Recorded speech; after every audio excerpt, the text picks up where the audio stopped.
Hi, இன்றைக்கி நம்ம சிம்க்ளாட் 7ல் இருக்கிற கொஷின் தான் டிஸ்கஸ் பண்ண போகிறோம். கொஷின் என்ன கொடுத்துருக்காங்கன்னு பார்ப்போமா?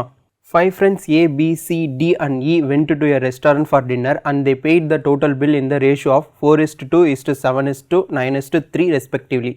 The amount paid by each friend has an integral value. Each friends paid the amount in rupees.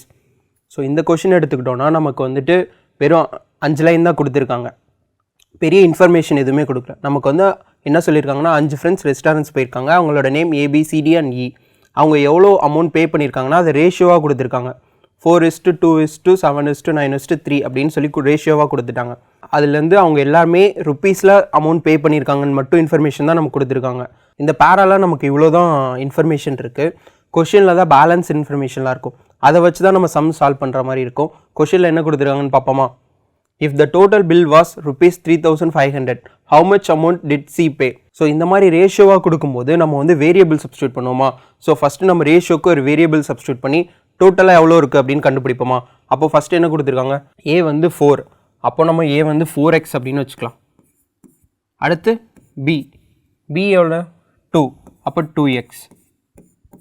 C வந்து 7, அப்போ 7x. D வந்து 9x. கடைசி E வந்து 3x. ஸோ இதோட டோட்டல் எவ்வளோவா இருக்கும்? ப்ளஸ் பண்ணால் 25x.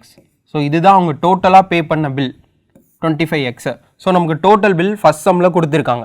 ஓகேவா? எவ்வளோனா 3,500. அப்போ 25x = 3,500. ஸோ இதை நம்ம சால்வ் பண்ணனா எக்ஸோட வேரியபிள் நமக்கு தெரிஞ்சிடும். எக்ஸோட வேரியபிள் தெரிஞ்சிருச்சுன்னா நமக்கு கண்டுபிடிக்க வேண்டியது சி எவ்வளோ பே பண்ணியிருக்காருன்னு. அப்போது நமக்கு சியோட வேல்யூ தெரிஞ்சிடும். ஃபஸ்ட்டு எக்ஸோட வேல்யூ கண்டுபிடிப்போமா? எக்ஸ் = 3,500. இங்கே மல்டிப்ளிகேஷனில் இருக்கிறது இந்த சைட் போகும்போது டிவிஷனில் போய்டுமா? ஸோ 25 ஃபஸ்ட்டு 5 வச்சு கேன்சல் பண்ணால் நமக்கு என்ன வரும்? இங்கே 700 வருமா? திரும்ப 5ஆல் கேன்சல் பண்ணால் 140. அப்போ எக்ஸோட வேல்யூ 140.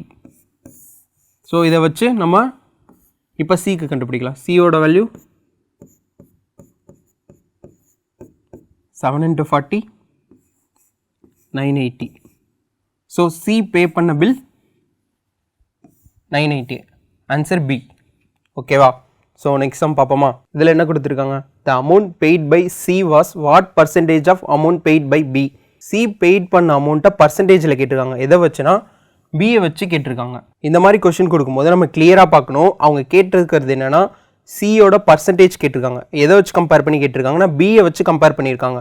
ஸோ அப்போ பியில் இருந்து தான் நம்ம சியோட எவ்வளோ அமௌண்ட் பே பண்ணியிருக்காருங்கிற பர்சன்டேஜை கண்டுபிடிக்கணும். அப்போ நம்மளோட பேஸ் வந்து பி. ஓகேவா? ஸோ பி நமக்கு தெரியும் என்னென்னா 2x. அப்போது 2xை தான் நம்ம 100ஆக கன்சிடர் பண்ணி 100லேருந்து சி எவ்வளோ பர்சன்டேஜ் அப்படின்னு கண்டுபிடிக்கணும். ஓகேவா? அப்போ நமக்கு தெரியும் பி வந்து 2x. நம்ம கண்டுபிடிக்க வேண்டியது சிக்கு 7x × 100 பர்சன்டேஜ் கண்டுபிடிக்கிறதுக்கு. அப்போ xx கேன்சல், 2 வச்சு பண்ணும்போது இங்கே 50 வருமா? ஸோ இது ரெண்டுத்தையும் இன்ட்டு பண்ணால்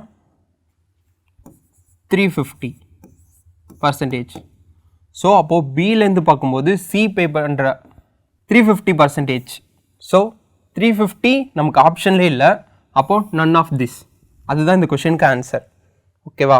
ஸோ நெக்ஸ்ட் சம் பார்ப்போமா? If the amount paid by D was ₹387, what was the amount paid by E? So நமக்கு டி எவ்வளோ ப்ரைஸ் வந்து பே பண்ணியிருக்காங்க அப்படின்னு கொடுத்துட்டாங்க. அப்போது இ வந்து எவ்வளோ பே பண்ணியிருப்பாங்க அப்படின்னு கேட்குறாங்க. நம்ம ஆல்ரெடி எக்ஸ் வேரியபிள் எல்லாத்தையுமே சப்ஸ்டியூட் பண்ணியாச்சு. அதுபடி பார்க்கும்போது 9x தான் 387. ஓகேவா? அப்போது 9x = 387. இதை வச்சு நம்ம எக்ஸ் வேல்யூ கண்டுபிடிச்சிட்டு அந்த எக்ஸ் வேல்யூவை ஈல சப்ஸ்டியூட் பண்ணும்போது நமக்கு கிடச்சிருமா? அப்போது எக்ஸ் என்ன வரும்? இங்கே 387 டிவைடட் பை 9. 9 வச்சு கேன்சல் பண்ணும்போது 43 வருமா? அப்போ எக்ஸ் வந்து 43. அதை வச்சு இப்போ இ கண்டுபிடிப்போமா? ஈயோட வேல்யூ 3x. ஈயோட value 3x. அப்போ 3 × 43 129. So answer A. இந்த கொஷின் எடுத்துக்கிட்டோன்னா நமக்கு அங்கே பேராகிராஃபில் நிறைய இன்ஃபர்மேஷன் கொடுக்கல, ரேஷியோ மட்டும்தான் கொடுத்துருக்காங்க. ஸோ நம்ம ஃபஸ்ட்டு சம் படி பார்க்கும்போது நமக்கு எக்ஸ் வந்து 140 கிடச்சிது. பட் ஆனால் இங்கே வச்சு நம்ம பார்க்கும்போது எக்ஸ் வந்து 43 கிடச்சிருக்கு.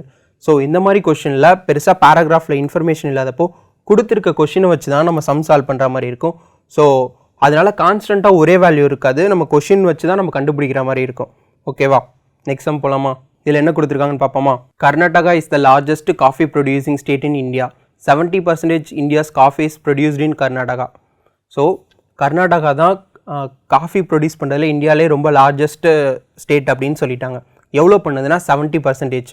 After the Karnataka next state which accounts for the highest share of coffee production in India is Kerala. Kerala produces 20% of India's coffee. அதுக்கடுத்து எந்த ஸ்டேட் கொடுக்குதுன்னா கேரளா கொடுக்குது. கேரளா எவ்வளோ காஃபி ப்ரொடியூஸ் பண்ணுதுன்னா 20% கொடுக்குது அப்படின்னு சொல்லியிருக்காங்க.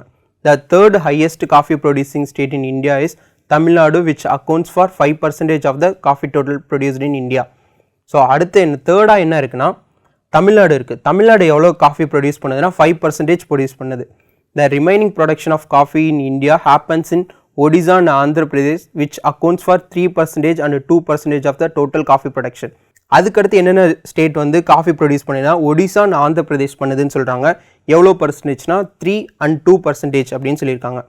The percentage share of the 5 states in the production of coffee in India remains the constant every year. So எல்லா வருஷமும் இதுதான் கான்ஸ்டண்ட்டாக இருக்கும் அப்படின்னு சொல்லி கொடுத்துட்டாங்க. ஸோ இந்த பேராகிராஃப் அப்படின்னு நம்ம எடுத்துக்கிட்டோன்னா கர்நாடகாவோடது கொடுத்துட்டாங்க 70%. அதுக்கடுத்து ரெண்டாவது கேரளா, மூணாவது தமிழ்நாடு, ஒடிசா 3%, அதுக்கப்புறம் ஆந்திர பிரதேஷ் 2%. ஸோ நமக்கு பேராகிராஃபில் கொடுத்தது இந்த பர்சன்டேஜ் கொடுத்துட்டாங்க. அதுக்கப்புறம் இது ரிமைன்ஸ் கான்ஸ்டன்ட் அப்படின்னு சொல்லிட்டாங்க. எல்லா வருஷமும் இது மாறாமல் இப்படியே இருக்கும் அப்படின்னு சொல்லிட்டாங்க. ஸோ நமக்கு பேராகிராஃபில் கொடுத்தது இவ்வளோ தான் இன்ஃபர்மேஷன். ஸோ இந்த மாதிரி கொஷின் இருக்கும்போது பெரிய பேராகிராஃப் இருக்குன்னு பயப்படாமல் அதை பொறுமையாக ரீட் பண்ணி என்னென்ன இன்ஃபர்மேஷன் இருக்குது அப்படின்னு பாருங்கள். பர்சன்டேஜ் இல்லாமல் இங்கேயும் அவங்க சொல்லிட்டாங்க கான்ஸ்டன்ட் அப்படின்னு சொல்லிட்டாங்க இந்த பேராகிராஃபில். ஓகேவா, கொஷின்ஸ் எப்படி இருக்குன்னு பார்ப்போமா? ஸோ இதில் கொடுத்த இன்ஃபர்மேஷன் இவ்வளோ தான். நம்ம கொஷின்ஸ் இப்போ எப்படி சால்வ் பண்ணுறதுன்னு பார்ப்போமா? ஃபர்ஸ்ட் கொஷின் என்ன கொடுத்துருக்காங்கன்னு பார்ப்போம். If the total coffee production in India in 2021 was 4 lakh tons, what was the production of coffee in Kerala in 2021? So நமக்கு வந்து டோட்டல் ப்ரொடக்ஷன் கொடுத்துட்டாங்க. இந்தியாவில் 4 lakh tons 2021 காஃபி ப்ரொடியூஸ் பண்ணியிருக்காங்க. இதில் கேரளாவோடது எவ்வளோ கேரளா ப்ரொடியூஸ் பண்ணியிருக்கு அப்படின்னு கேட்டிருக்காங்க. ஸோ நமக்கு தெரியும் கேரளாவோட பர்சன்டேஜ் 20. ஓகேவா, ஸோ அப்போ நம்ம இதுலேருந்து டேரெக்டாக நம்ம கண்டுபிடிச்சிடலாம். 20% ப்ரொடியூஸ் பண்ணியிருக்காங்களா, அப்போ 20 into 100 நமக்கு இங்கே 4 lakh tons. ஸோ இதை கேன்சல் பண்ணால் நமக்கு ஆன்சர் கிடச்சிரும். 0க்கு 0 கேன்சல். ஸோ இன்ட்டு பண்ணால் நமக்கு 80,000 tons கிடைக்கும். ஓகேவா, ஸோ இதுதான் கேரளா 2021 ப்ரொடியூஸ் பண்ண coffee. So answer B. Direct மெத்தடில் இப்படியும் கால்குலேட் பண்ணலாம், அப்படி இல்லைனா நீங்கள் மைண்ட் கால்குலேஷன் பண்ணலாம். எப்படின்னு பார்ப்போமா? ஸோ இந்த 4 lakh tons-ஐ நம்ம 100 அப்படின்னு கன்சிடர் பண்ணிக்கலாம். அப்படி பண்ணும்போது கேரளா 20% எவ்வளோவா இருக்கும்? 4 lakh ton-ல 10%னா 40,000. 40,000 அப்போது 20%னா எவ்வளோவா இருக்கும்? ஸோ இன்ட்டு 2 பண்ணால் கிடச்சிருமா? அப்போ 40,000லேருந்து இன்ட்டு 2 80,000. ஸோ நீங்கள் இப்படி கால்குலேட் பண்ணாமல் மைண்ட் கால்குலேஷன்லேயே ஈஸியாக கால்குலேட் பண்ணிடலாம். ஒரு டைமும் நீங்கள் இந்த மாதிரி கால்குலேட் பண்ணுறதுக்கு மைண்ட்லேயே ஒரு சீக்கிரமாக பண்ணுறதுக்கு ப்ராக்டிஸ் பண்ணி பாருங்கள். மைண்ட் கால்குலேஷனாக நம்ம இந்த மாதிரி சம் போடணும்னு அவசியம் இல்லை, ஈஸியாக நீங்கள் யோசிச்சு ஆன்சர் எழுதிடலாம். ஸோ அந்த மாதிரியும் ட்ரை பண்ணி பாருங்கள். நம்ம நெக்ஸ்ட் கொஸ்டின் பார்ப்போமா? If the coffee production in Tamil Nadu was 40,000 tons in 2019, then what was the coffee production in Karnataka in 2019? So coffee production வந்து தமிழ்நாடு கொடுத்துட்டாங்க 40,000 tons அப்படின்னு சொல்லிட்டாங்க. அப்போ கர்நாடகாவோடது என்ன அப்படின்னு கொடுத்துருக்காங்க. ஸோ இந்த கொஷின் படி பார்த்தா இந்த 40,000 tonsங்கிறது 5%. ஸோ அப்போ நமக்கு 5%ஓட வேல்யூ கொடுத்துட்டாங்க. நம்ம கண்டுபிடிக்க வேண்டியது கர்நாடகாவுக்கு. கர்நாடகா 70%. ஸோ இதையும் நீங்கள் மைண்ட் கால்குலேஷன்லேயே ட்ரை பண்ணலாம்.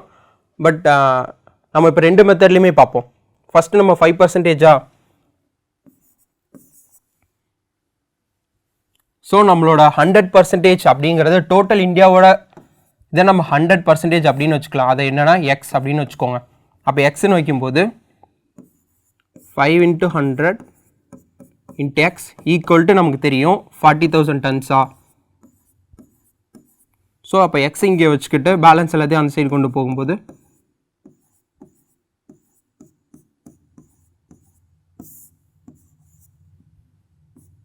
கேன்சல் பண்ணும்போது 20 வரும். So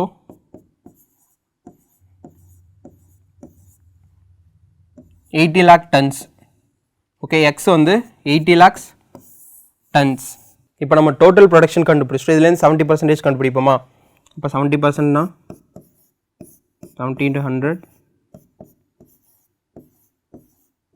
8 lakh tons. ஓகேவா? 0க்கு 0 கேன்சல். ஸோ இது நம்ம இன்ட்டு பண்ணும்போது 5,60,000 tons நமக்கு கிடைக்கும். ஸோ கர்நாடகா ப்ரொடியூஸ் பண்ணுறது ஆப்ஷன் ஏ 5,60,000 tons. ஓகேவா? ஸோ நம்ம இதை இப்படி தான் போடணும் அப்படின்னு இல்லை, ஒரு ஷார்ட்கட் மெத்தட் இருக்குது. அது என்னென்னு பார்ப்போமா? நம்ம எப்படி ஈஸியாக போடுறது அப்படின்னு பார்ப்போம். ஸோ நமக்கு கொடுத்தது 5%. ஓகேவா?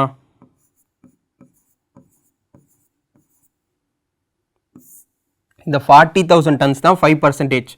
ஓகேவா? அதை 5 வச்சு நம்ம டிவைட் பண்ணும்போது நமக்கு 1%க்கான வேல்யூ கிடச்சிரும். அதோட நம்ம கண்டுபிடிக்க வேண்டியது என்னது? கர்நாடகாவோட 70%. அதை இன்ட்டு பண்ணும்போது நமக்கு தேவையான கர்நாடகாவோட ப்ரொடக்ஷன் கிடச்சிரும். இதை வச்சு கேன்சல் பண்ணும்போது என்ன வரும்? நமக்கு 8 வருமா? அப்போ இதோட இந்த 70 பண்ணும்போது நமக்கு 5,60,000 tons கிடச்சிரும். ஸோ நம்ம ஒரே ஸ்டெப்பில் ஆன்சர் போட்டுடலாம். லாஸ்ட் சம் பார்ப்போம்.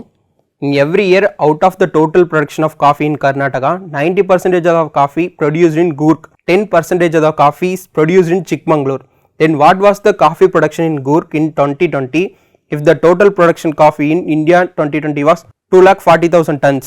ஸோ இதில் வந்து நமக்கு என்ன கொடுத்துருக்காங்கன்னா, கர்நாடகாவில் கூர்க் வந்து 90% ப்ரொடக்ஷனை கொடுக்குது அப்படின்னு சொல்லியிருக்காங்க. 10% வந்து சிக்மங்களூர் கொடுக்குது அப்படின்னு கேட்டிருக்காங்க. அப்போது கூர்க் வந்து டோட்டல் இந்தியாவில் 2020 எவ்வளோ ப்ரொடக்ஷன் கொடுத்துருக்கா அப்படின்னு கேட்குறாங்க. நமக்கு டோட்டல் ப்ரொடக்ஷனும் கொடுத்துட்டாங்க 2020யோடது. இதுலேருந்து கூர்க் எவ்வளோ இந்தியாவுக்கு டேரெக்டாக கொடுக்குது அப்படின்னு கேட்டிருக்காங்க, ப்ரொடக்ஷன் கொடுக்குதுன்னு கேட்டிருக்காங்க. இப்போ பார்ப்போமா? ஸோ இந்த சம் நம்ம எடுத்துக்கிட்டோன்னா நமக்கு டோட்டல் ப்ரொடக்ஷன் 100 அப்படின்னு வச்சுக்கோங்க, இந்தியாவோட ப்ரொடக்ஷன். ஸோ இதில் கர்நாடகா கொடுக்கறது 70%, மீதியெல்லாம் அதர் ஸ்டேட் கொடுக்குறாங்க. இந்த கர்நாடகா கொடுக்குற 70ல் 90% கூர்க் கொடுக்குது, 10% சிக்மங்களூர் கொடுக்குது. இந்தியாவுக்கு டேரெக்டாக கூர்க் எவ்வளோ ப்ரொடக்ஷன் கொடுக்குது அப்படின்னு தான் கேட்டிருக்காங்க. அப்படி இருக்கும்போது நம்ம ஃபஸ்ட்டு 70 கண்டுபிடிச்சிட்டு 70லேருந்து 90 கண்டுபிடிக்கலாம். அப்படி இல்லைனா நம்ம டேரெக்டாக இப்போ ஒரு மெத்தடில் போடலாமா? இல்லை அப்படி இல்லைனா நம்ம 70ல் 90% டேரெக்டாக கண்டுபிடிச்சிட்டு அதை வச்சு நம்ம டோட்டல் ப்ரொடக்ஷன் கண்டுபிடிச்சிடலாம். ஸோ 70 தான் இருக்குது, 70ல் 90% எவ்வளோ அப்படின்னு பார்க்கலாமா?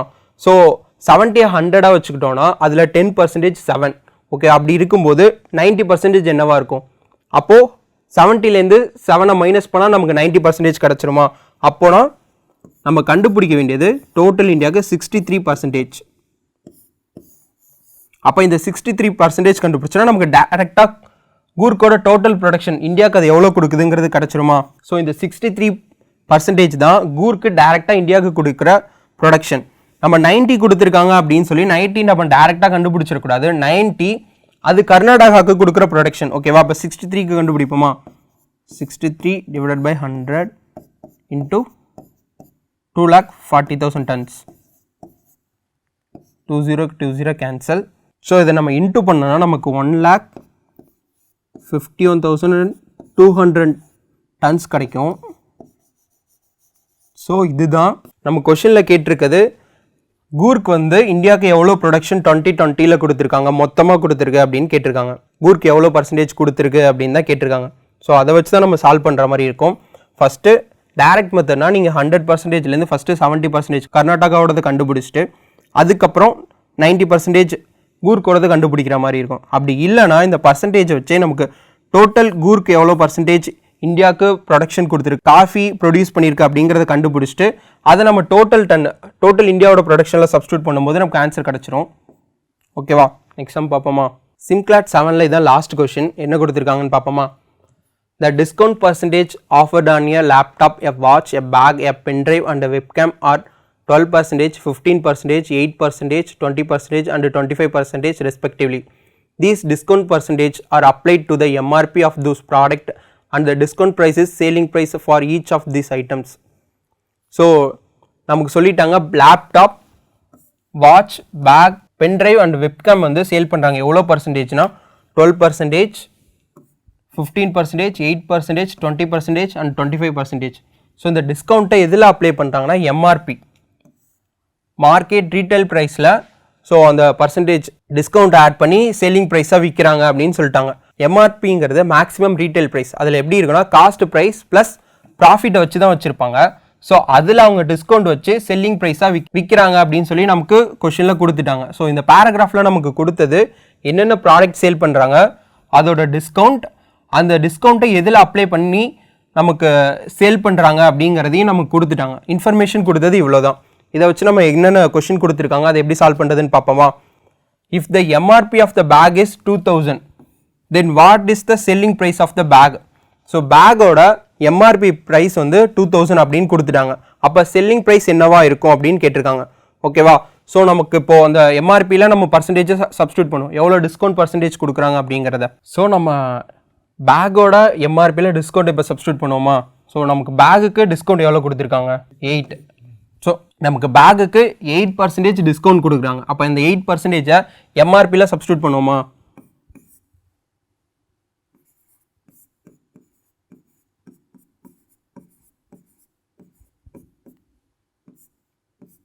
ஸோ இதை இன்ட்டு பண்ணோன்னா நமக்கு 160 கிடைக்கும். இந்த 160 தான் அவங்க கொடுக்குற டிஸ்கவுண்ட். அதை நம்ம எம்ஆர்பிலேருந்து மைனஸ் பண்ணும்போது நமக்கு வேல்யூ கிடச்சிருமா. அப்போ 2000 மைனஸ் டிஸ்கவுண்ட், இதை மைனஸ் பண்ணால் நமக்கு 1840 கிடைக்கும். ஸோ அவங்க இந்த பேக்கை எவ்வளோ ப்ரைஸ்க்கு சேல் பண்ணுறாங்கன்னா 1840. நம்ம ஆன்சர் சி. ஸோ இந்த சம்ம நீங்கள் மைண்ட் கால்குலேஷன்லேயும் போடலாம். மைண்ட் கால்குலேஷனில் எப்படி போடலாம். ஸோ நமக்கு தெரியும் 2000 வந்து 100%. ஓகேவா. அதில் 10% எவ்வளோ, 200 இருக்கும்போது அப்போ 1% 20. ஸோ 1% கண்டுபிடிச்சாச்சா. இன்ட்டு 8 பண்ணால் நமக்கு என்ன வரும், 1% 20னா அப்போ 8% இன்ட்டு 20யா, அப்போது 160. நமக்கு டேரெக்டாக 160 கிடச்சிருச்சு. 160லேருந்து 2000 மைனஸ் 2000லேருந்து 160 மைனஸ் பண்ணும்போது நமக்கு பேக் எவ்வளோக்கு சேல் பண்ணுறாங்க அப்படிங்கிற ப்ரைஸ் கிடச்சிரும். ஸோ நீங்கள் இந்த சம்மை இப்படியும் போடலாம், இல்லை மைண்ட் கால்குலேஷனில் யோசிச்சு நீங்களும் ஆன்சர் பண்ணலாம். ஓகேவா. ஸோ நெக்ஸ்ட் சம் பார்ப்போமா. If the MRP of laptop is 60,000 then what is the selling price of the laptop. இந்த சம்மை இப்போ நம்ம மைண்ட் கால்குலேஷனில் போடுவோமா. ஸோ மைண்ட் கால்குலேஷனில் போட்டால் நம்மளோட 100%னா அது 60,000. ஓகேவா. ஸோ நமக்கு டிஸ்கவுண்ட் எவ்வளோ கொடுக்குறாங்கன்னா 12% டிஸ்கவுண்ட். ஸோ நம்மளோட 10%னா தெரியும், நம்ம ஒரு 0 எடுத்துருவோமா. அப்போது 6000 தான் 10%க்கான டிஸ்கவுண்ட். அப்படி அடுத்து 1%னா என்னவா இருக்கும், 600. ஓகேவா. அப்போ 2%னா இன்ட்டு 2வா, அப்போ 1200. ஓகேவா. நம்மளோடது ப்ரைஸ் டிஸ்கவுண்ட் கொடுக்குறது 12%. ஸோ அப்போது அவங்க டிஸ்கவுண்ட் கொடுக்குறது எவ்வளோனா 7200 தான் அவங்க டிஸ்கவுண்ட் கொடுக்குறாங்க. ஓகேவா. அதை டேரெக்டாக நம்ம 60,000ல் மைனஸ் பண்ணால் நமக்கு என்ன வரும், ஆப்ஷன் டி 52,800. ஓகேவா. ஸோ இந்த மாதிரி நீங்கள் மைண்ட் கால்குலேஷனும் போடலாம். அது உங்களுக்கு புரியணுங்கிறதுக்காக எழுதுனேன். பட் ஆனால் நீங்கள் இதை யோசிச்சு சம் சால்வ் பண்ணலாம். ஓகேவா. நெக்ஸ்ட் சம் போவோமா. தேர்ட் சம்மில் என்ன கொடுத்துருக்காங்கன்னு பார்ப்போமா. How much is the amount of the discount offered on a watch if the MRP of the watch is 4000. So இதில் வந்து நமக்கு வந்துட்டு எவ்வளோக்கு சேல் பண்ணுறாங்க அப்படின்னு கேட்கல, டிஸ்கவுண்ட் அமௌண்ட் என்ன அப்படின்னு கேட்டிருக்காங்க. வாட்சோட ப்ரைஸ் 4000 அப்படின்னு கொடுத்துட்டாங்களா. ஸோ நமக்கு வாட்சோட டிஸ்கவுண்ட் என்னன்னு தெரியும், 15%. ஓகேவா. ஸோ அந்த 15% 4000ல் எவ்வளோ அப்படிங்கிறதான் கேட்டிருக்காங்க. ஸோ இதை நம்ம மைண்ட் கால்குலேஷன்லேயே போட்டுடலாம். ஸோ நம்மளோட 100%னா 4000, 10% 400. ஸோ இது நமக்கு தேவை 5%. அப்போ இதில் 5%னா இதில் பாதி 200. ஓகேவா. நமக்கு டிஸ்கவுண்ட் கொடுத்தது 15%. அப்போ நம்ம டிஸ்கவுண்ட் அமௌண்ட் என்ன, 600. So answer B. ஸோ நீங்கள் எல்லா சம்மும் போர்டில் பேப்பரில் போட்டு பார்த்து தான் ஆன்சர் பண்ணணும்ல. இந்த மாதிரி ஈஸியான சம் இருக்கும்போது நீங்கள் மைண்ட்லேயே யோசிச்சு ஆன்சர் பண்ணிடுங்க. அப்போ தான் உங்களோட டைம் சேவ் ஆகும். இப்போ அடுத்த சம் பார்ப்போமா. If the selling price of pen drive is ₹960 then what is the MRP of the pen drive. So இதில் வந்து செல்லிங் ப்ரைஸ் கொடுத்துட்டாங்க. ஸோ எவ்வளோக்கும் அந்த பென் டிரைவை விற்கிறாங்க அப்படின்னு சொல்லி கொடுத்துட்டாங்க. அப்போ எம்ஆர்பி எவ்வளோ அப்படின்னு சொல்கிறாங்க. நம்ம போன சம்லாம் பார்த்தோம், நம்ம எம்ஆர்பியை 100%ன்னு வச்சுப்போம். ஸோ இதுலேயும் எம்ஆர்பி 100% தான். பென் டிரைவ்க்கு அவங்க 20% டிஸ்கவுண்ட் கொடுக்குறாங்க. நமக்கு தெரியும். நம்ம எப்பயுமே சம் படி பார்க்கும்போது நம்ம எம்ஆர்பியை 100% அப்படின்னு வச்சுப்போம். அப்படி பார்க்கும்போது அவங்க இந்த 100%லேருந்து இந்த 20% மைனஸ் பண்ணி தான் சேல் பண்ணுறாங்க. ஸோ அப்போ அவங்க சேல் பண்ணுற ப்ரைஸ் என்ன 80% தான் இந்த 960. ஓகேவா? ஸோ நம்ம இதுலேருந்து இப்போ நம்ம எம்ஆர்பி கண்டுபிடிக்கணும். நமக்கு 960 கொடுத்துட்டாங்க. அது எவ்வளோனா 80%. நம்ம கண்டுபிடிக்க வேண்டியது 100%. இப்போ இதை சால்வ் பண்ணுவோமா? 0க்கு 0 கேன்சல். இப்போ 8 வச்சு கேன்சல் பண்ணால் 12 டைம்ஸ் வருமா? அப்போ இதை இன்ட்டு பண்ணால் 1200. ஸோ அவங்க எம்ஆர்பி ப்ரைஸ் 1200. ஓகேவா?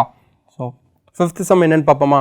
If the selling price of the webcam is 1800 then what is the MRP of the webcam? So 4th சம்மோட அதே மாதிரி கொடுத்துருக்காங்க எக்ஸாக்டாக. நமக்கு வெப்கேமோட டிஸ்கவுண்ட் தெரியும் 25%. ஓகேவா? ஸோ நமக்கு எம்ஆர்பி 100%. ஸோ இதுலேருந்து இதை நம்ம மைனஸ் பண்ணால் இங்கே 1080 கொடுத்துட்டு 75% வேல்யூ நமக்கு கொடுத்துட்டாங்க 1800. ஓகேவா? நம்ம கொஷினை பிரேக் டவுன் பண்ணி என்னென்ன வேல்யூ கொடுத்துருக்காங்க, எப்படி அப்ளை பண்ணணும் எல்லாமே சொல்லியாச்சு. இது 4th சம் மாதிரியே தான் இருக்கும். ஸோ இந்த சம்மை நீங்கள் ட்ரை பண்ணி பாருங்கள். இன்றைக்கி நம்ம சிம்கிளாட் 7ல் இருக்க கொஷின்ஸாக ட்ரை பண்ணோம். ஸோ வீடியோ பார்த்ததுக்கப்புறம் நீங்கள் எல்லாத்தையுமே ப்ராக்டிஸ் பண்ணுங்கள். நம்ம எல்லா மெத்தடுமே சொல்லி கொடுத்தோம். ஈஸியானது சொன்னோம், டேரெக்டாக போடுறதும் சொன்னோம். எல்லாத்தையுமே ப்ராக்டிஸ் பண்ணுங்கள். மைண்ட் கால்குலேஷன் இப்போலேருந்தே ட்ரை பண்ணுங்கள். அப்போ தான் எக்ஸாம் டைமில் உங்களுக்கு ரொம்ப ஈஸியாக இருக்கும். ஸோ எக்ஸாம் ப்ரிப்பேர் பண்ணுற எல்லாருக்கும் ஆல் த பெஸ்ட். தேங்க்யூ.